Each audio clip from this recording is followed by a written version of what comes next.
Good morning, everybody. So it's Thursday, and today we usually discuss either a meditation or a mindfulness activity or some form of healing or crystal work.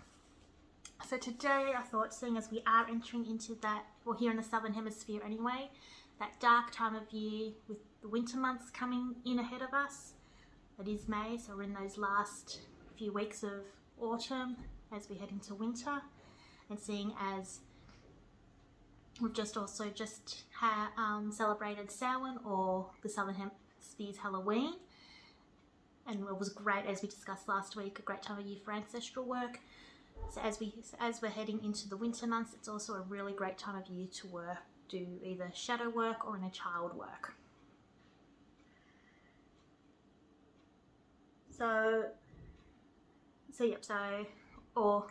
And as we enter closer into the winter solstice, it's also the time of year when the dark goddess is reigning supreme in the world.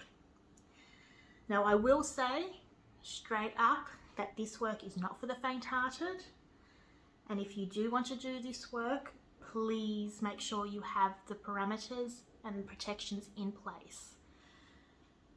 So those types of parameters are letting your loved ones know that you are undertaking this work, because it is intense and you are confronting parts of yourself that you may not be prepared for. And if they feel like you're telling them so that they can pull you out if it looks like you're possibly going too far down, so they'll be able to pull you out. Better yet, seek the help of a professional licensed shadow work practitioner, healer, psychotherapist, psychologist, etc. So, having said that, if you still do want to try this work out, and you're feeling the need to face some of your triggers, then I'm about to explain one of the best tools that you can use for this, which is black obsidian. So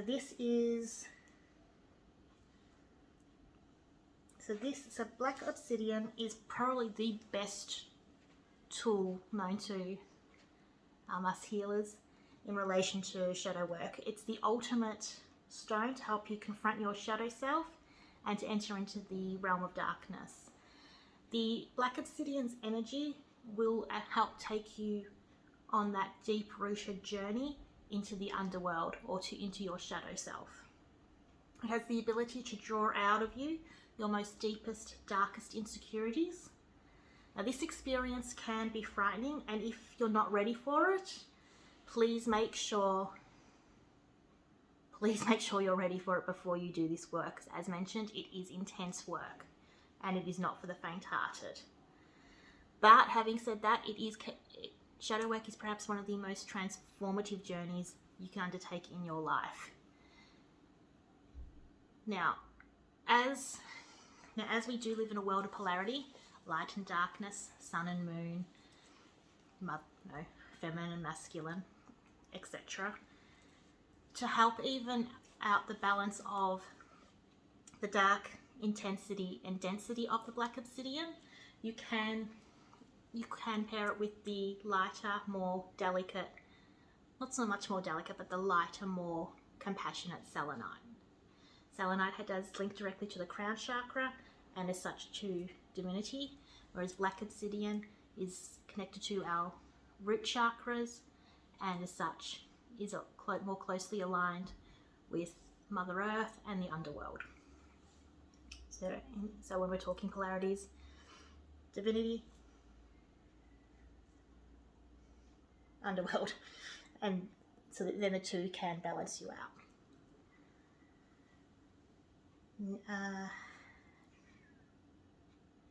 Now, black obsidian has been referred to as the stone of truth, and it will shatter illusions and uncover lies and remove blockages, and it's also one that is great to help you with releasing whatever no longer serves you. In fact, around new moon, so a couple of weeks ago, because we just had the full moon, so about a couple of weeks ago with new moon, I had some really intense feelings of anger rising up within me, and I was actually using the black obsidian to help me find those trigger points and release them from me.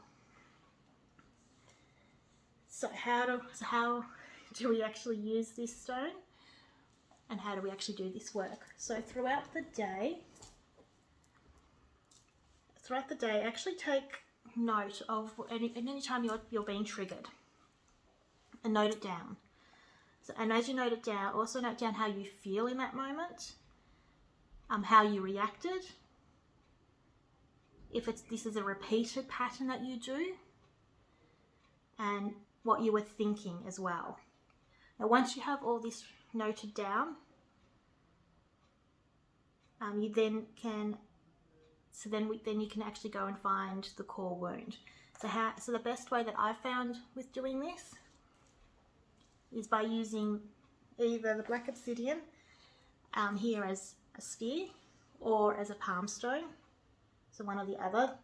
This one I find it a bit easier to carry with me if I need to do like an emergency healing on myself. This one I generally leave here at home to do the more intense workings, but both work quite effectively either way. So what I would do, so we'll use a sphere, is once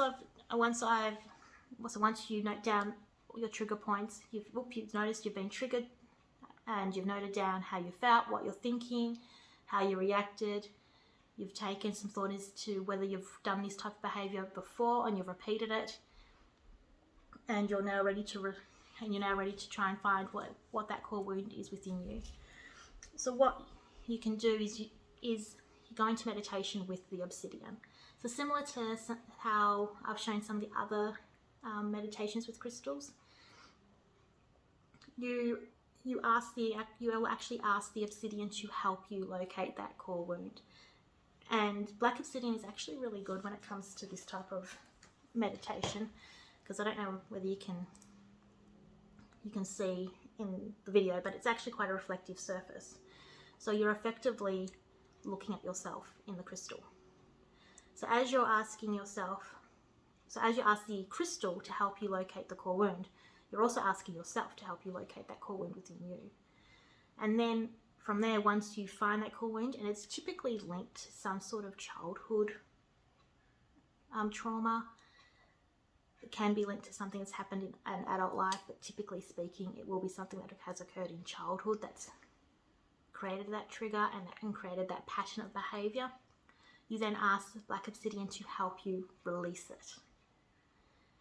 Now, as I said, black obsidian is a great releaser. It will help you release it, and you will feel it actually lift up and out of you.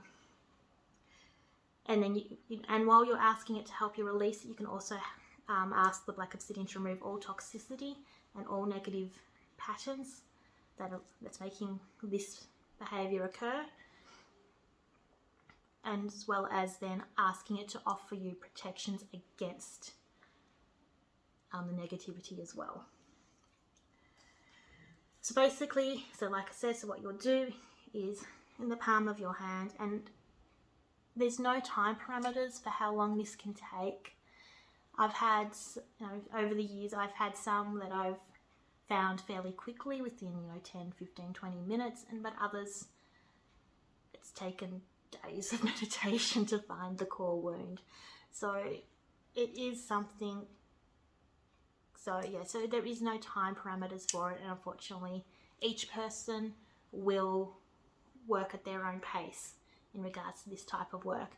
So if you are doing this work alongside a friend, and you're finding your friend is progressing faster than you, please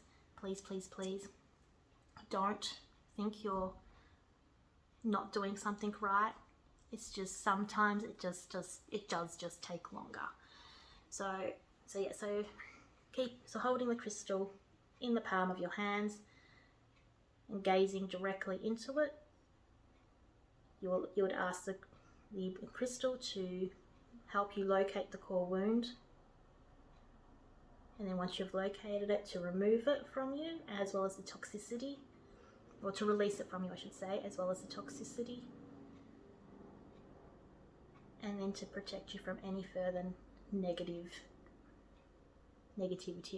caused by the wound.